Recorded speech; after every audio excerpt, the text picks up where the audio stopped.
This is the second of our studies on marriage, and we've called this one Paradise Lost.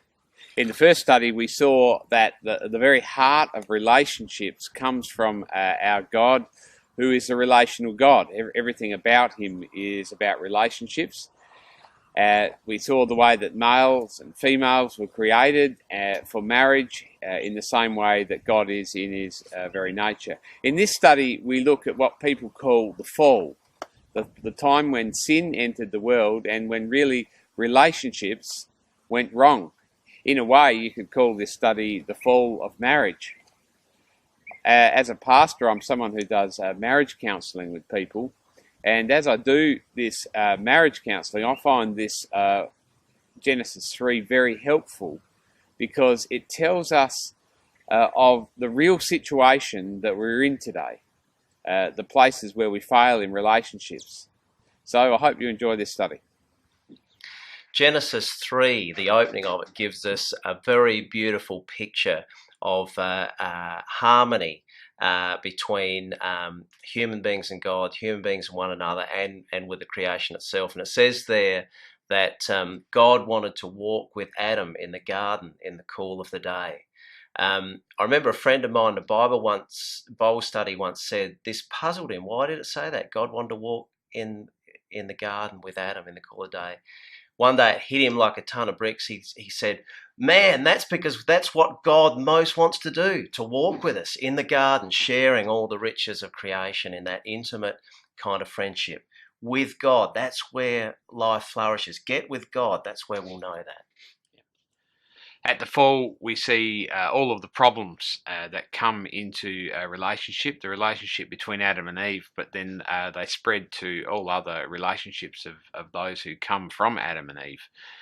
I've heard it said that the fall was a problem for Adam and Eve because they covered themselves up with fig leaves, and of course when fall comes, we know that the leaves, they fall, don't they? But that's not really what the fall's about. At the fall, relationships were destroyed in a sense through pride and selfishness and rebellion and the desire to be Lord of all. And we're going to look at those things separately in this study. The fall has affected every human relationship, whether you're married or unmarried. Being made in the image of God means we're made for relationships. The fall meant that our focus now basically just came to ourselves. And so rather than being there for the other, we're there for ourselves. Friendships that I have with people are really affected when I'm a bit selfish. Sometimes they do things and I go, I don't want to do something for you now, or I want to do this for me, and then they get upset and it doesn't really help. And then I feel worse, and then our friendship is a bit from here to here, it's a bit crappy.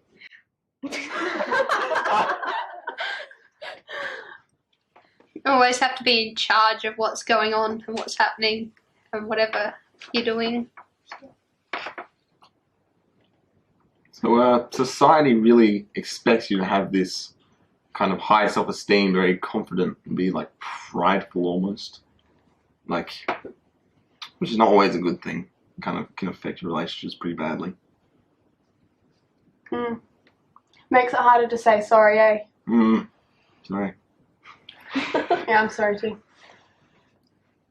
Selfishness can do that a bit too though. Like, if you don't want to do something, or if you want to keep something to yourself, then your friendships can be a bit downward. And every time somebody tells you what to do, you always want to go against what they say, and sometimes you do without thinking, even though it's not right. It sort of seems like pride and selfishness and rebellion, like they affect everything in relationships or friendships and everything. Is that why Pride and Prejudice is such a long book? But the serpent said to the woman, "You will surely not die, for God knows that when you eat of it, your eyes will be opened, and you will be like God, knowing good and evil." Sometimes professional people work pro bono, which means for the public good. And this was the way that the serpent presented himself. He never said to Eve, look, come on and I'll show you how to do something really bad, really evil. He actually presented something to her that theologians call sub specie boni, which means some aspect of goodness. And so what he had for Eve was a really good idea. You won't die, but it'll actually help you to be like God and know good and evil. He was offering to Eve a step up. And so Eve got the hang of this, and she saw that the fruit was good to taste, and that it was pleasing to the eyes, and that it would have a good effect. And so she took from it. In this way, we see how human beings gild the lily in order to get around God's commandments. One of our problems in modern society is that we have this belief that we are God, that we are the ones who define what is good and what is evil. And so we want to redefine marriage as if it was something we created instead of a wonderful gift that had been given to us by God. So this pride brings us first and foremost into a conflict with God, and then immediately we're butting heads against each other. If I know what's good and what's evil, and my wife knows what's good and what's evil, then what happens when we have a disagreement? Who is the ultimate authority in all of this? Each of us is going to think that we know what's best. I remember when on our wedding day, one of the lessons was one of the piece of advice I was given by my mom is that Susan is always right. Susan will always be right. And honestly, I'm a doctor, Susan's a lawyer, so I know a lot, I thought. And I know what's right, and it's you always get that feeling that I know what it is, and it causes quite a bit of tension because I know what's right and what Susan knows is wrong, and it's a really difficult thing to be able to just step back and actually look at it openly and takes a lot of hard work to take that pride, swallow that pride, and I can say a lot of prayer. And you do, because my driving's really, really good. Well, can you tell me about that? And every time you're told, but you've got to just step back and actually say, actually, yes, dear, you have a point. And that's the other lesson. You want to have the last word in the argument? Yes, dear. It's really hard to give in, especially when you think that you're right, and women are usually quite right. But seriously, I think it's a lot of pride, and whenever you think things through, when you have prayed about it, you always see how big actually your pride is. And a lot of times it's not even the really big things that we have conflict about. It's like everyday things. I mean, it could even be just how we raise our kids.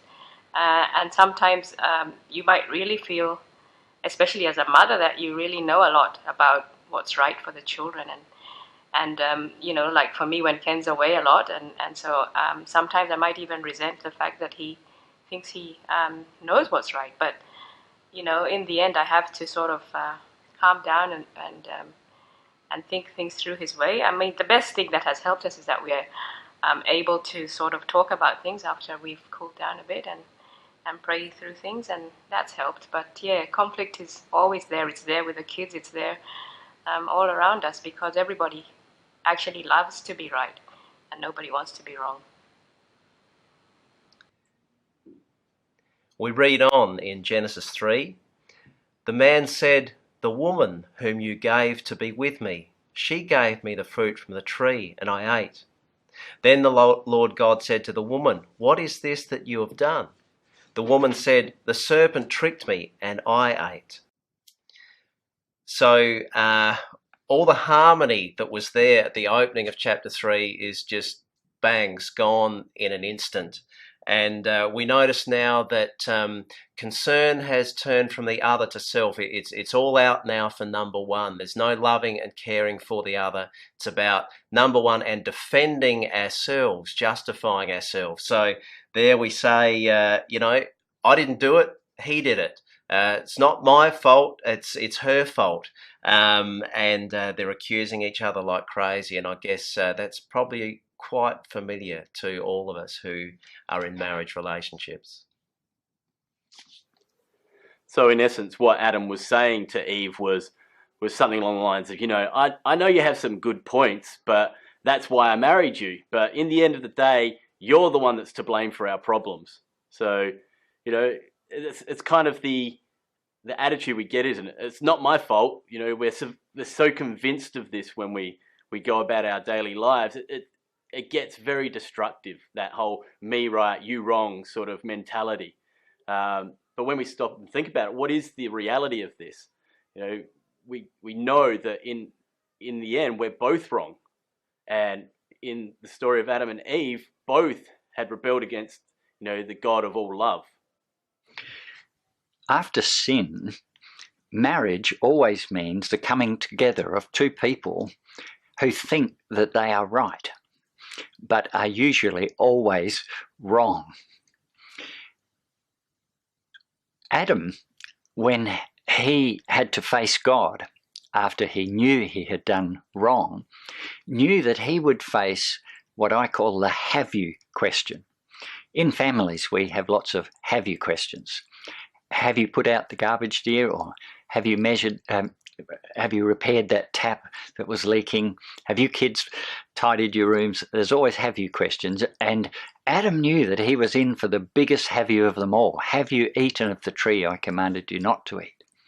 So he had his defense to show that he was in the right. And he simply said, look, God, I'm just an honest battler. Don't blame me. I got to tell you, it's hard to soar with the eagles when you work with a bunch of turkeys like you and Eve. We know with this self-justifying pride that marriage is not going to be easy. There will always be a tendency to say, God, I thank you that I'm not like other people, when in fact we are. There's a sense in which for us marriage is an impossible ideal because every marriage is a union of two sinners. So they will sin against each other. They will fail each other all the time. In our society, the main reason given for divorce is incompatibility. But because we're sinners, there's always going to be an incompatibility. There will never be perfection. But nevertheless, despite those difficulties and impossibilities, God still blesses marriage and he keeps it and he protects it and he enables it to work in impossible circumstances. Well, today, we probably all remember the reality show of The Farmer Wants a Wife, and they put so much effort into try and find people that are compatible with one another. But personally, I've found with marriage, it's not necessarily all about compatibility. It is learning to live with each other's incompatibility in the sense that to make life interesting.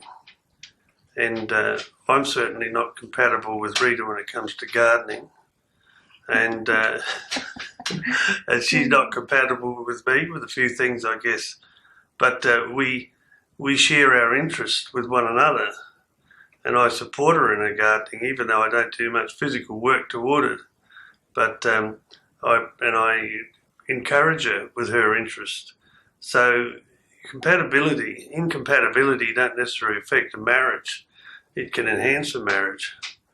And I think we've overcome our incompatibilities. And even if we looked at our blood type, it wasn't compatible for having children. So the doctors have to be very careful after each child of ours was born that they may need a blood transfusion or whatever. But that didn't make a difference with our relationship or didn't affect our family at all. So it's, Rita, I want to have something to say about that for sure. Yeah. Oh, well. Yes, Ross has got other interests, as he said. He likes his computer and council and meetings, and where I'm not all that keen on that. And I have do art and things like that, what I enjoy, and we just have each other's space whenever needed. And yeah, so I really don't know what else to say about Well, that. well, I guess we do look forward to coming together every now and again, sharing yes, those definitely. interests. And Rita gives me a lot of support in what I do as well, and comes to me for to celebrations and so forth, and we share so much of that. And so in effect, we share each other's interests. Sure. Of course, being complementary is not the same as being the same, because you and I are different. We are. And in fact, before we got married, my mother-in-law said that was one of the great advantages she saw in our upcoming marriage, in that we have complementary gifts and that we add to each other. There are things that you're good at that I'm not good at, and vice versa. For example, if there are difficult pastoral care situations, I send you. That's right. Because you're more tactful than me. You'll send me. And you fix the taps. Yes, and we add to each other. And that's very helpful for a successful marriage. It is. The struggle for power in marriage relationships actually happened right at the beginning, right at the fall. Adam and Eve were both involved in the first sin, and it wasn't so much that they now had a problem with God. Ultimately, it meant that they had a problem with each other. That was part of the curse of the fall of that first sin. We see the curse that is given to Eve by the Lord in chapter 3 of Genesis from verse 16. He says, "Your desire will be for your husband, and he will rule over you."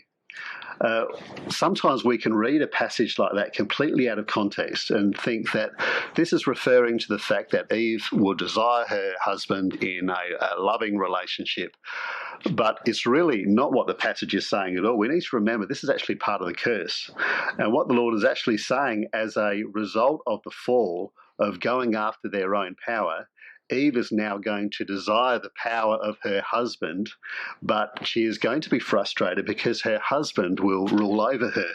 And so we have the relationship which is once of oneness and service, now ultimately being about self-service and trying to find power.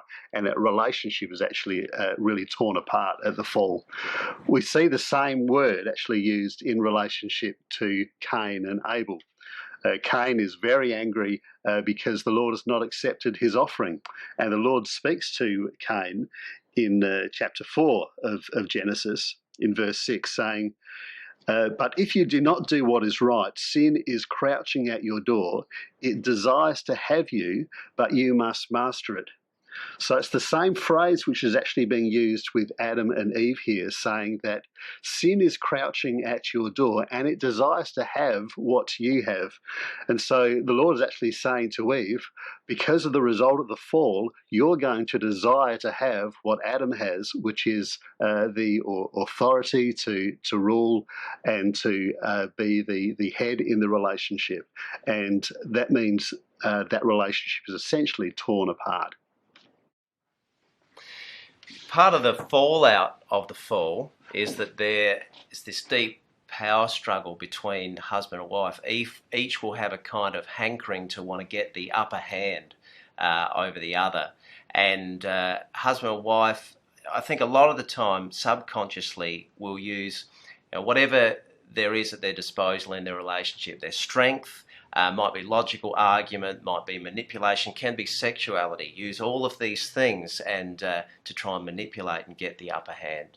I think usually this power struggle is never too far away from any marital conflict that comes up. I have a very beautiful wife. She's very wise, comes up with some really great ideas. But the reality is really I know that I'm the boss. And there might be a dispute that we have that means that she somehow is just trying to maybe take the steering wheel. But really, I know what's right. And I'm the one that really should be taking lead in this particular situation. The problem is she also thinks that she's the boss as well, and therefore we have all sorts of trouble with that. So both want to rule over each other, and both want to rule over God. There's this great authority tussle that comes in relationships, and it greatly affects the way that they relate to each other and the way they relate to God. There's always, I guess, in a relationship, some desire to have your own way and to make the other person do what you want them to do.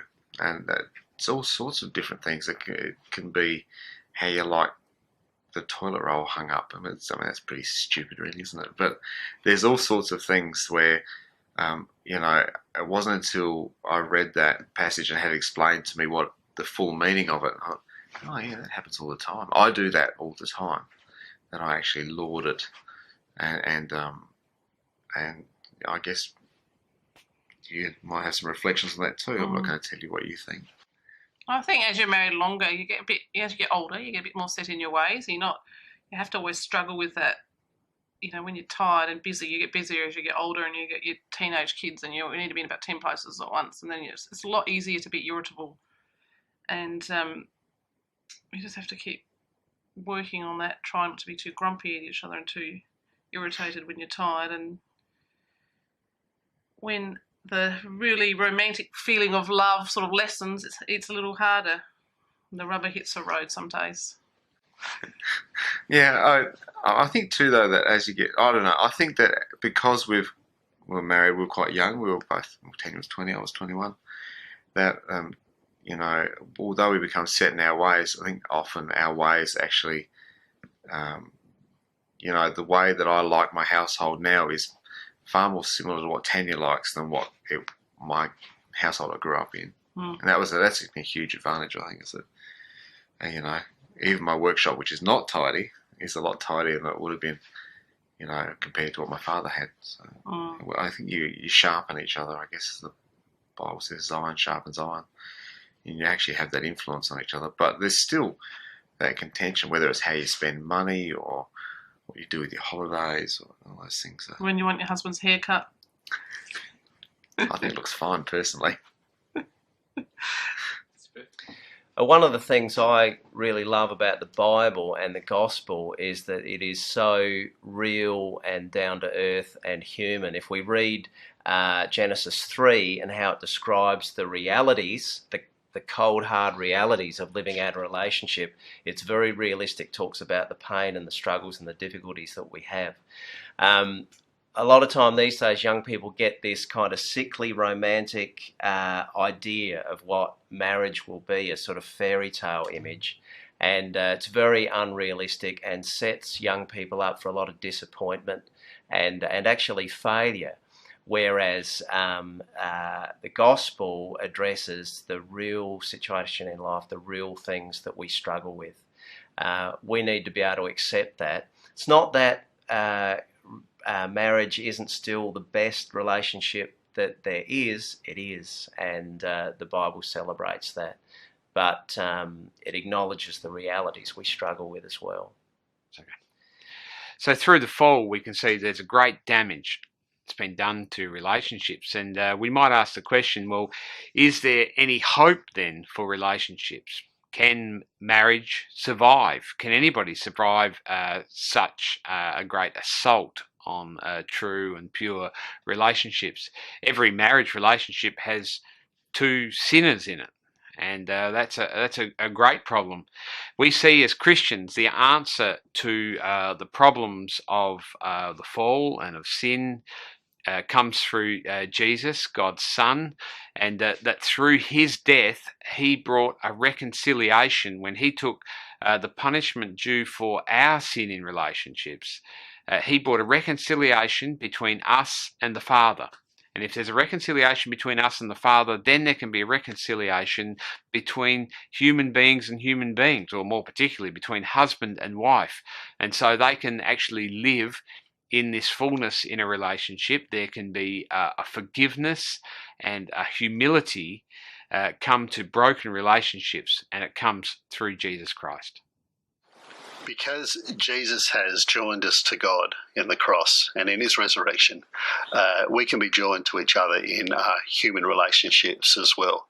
We're going to find one answer or one antidote to the fall and the severed relationship we have with God. It's the cross. It's God coming in our place in Jesus Christ and dealing with the mess of our sin, our guilt, dealing with our shame and our brokenness.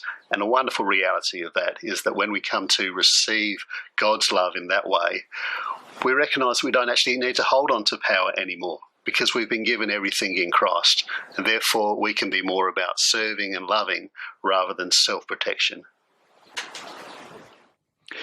We can all remember times when, as children, we wanted to know what was inside the presents under the wrapping.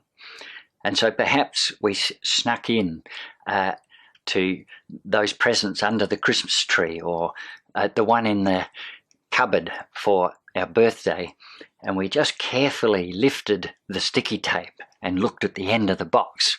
And then we tried to put the sticky tape back down, but unfortunately it never sticks as well after you've lifted it. And the reason is that some of the paper material on which it was stuck has bonded to the sticky.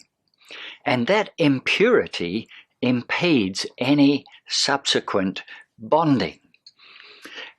In our relationships, guilt is the impurity which affects the bonding of our relationships.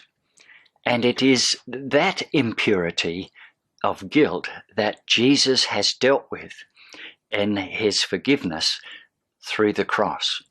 And so the beautiful thing is we are restored in purity and can then enter fully into the bonding of all our love relationships. But marriage still works, doesn't it, Graham? Yes, it does. Because of Christ's death and Christ's resurrection, we have hope, and therefore marriage works. Jesus showed us by his selflessness and his sacrifice he set us a very good example in how we should relate to each other. He did, and because we are all sinners, but because of what Jesus has done, we can all be saved. We can all be saints. We may be fallible as humans, but through Jesus, marriage works. It does, and because when I think about all the times I've sinned against God and all the things I've done wrong and what he's forgiven me for, and then I think of the little things that you've done against me and the little things that I've done against you, they really don't seem very significant. And it would be very foolish for us to bear grudges against one another, wouldn't it?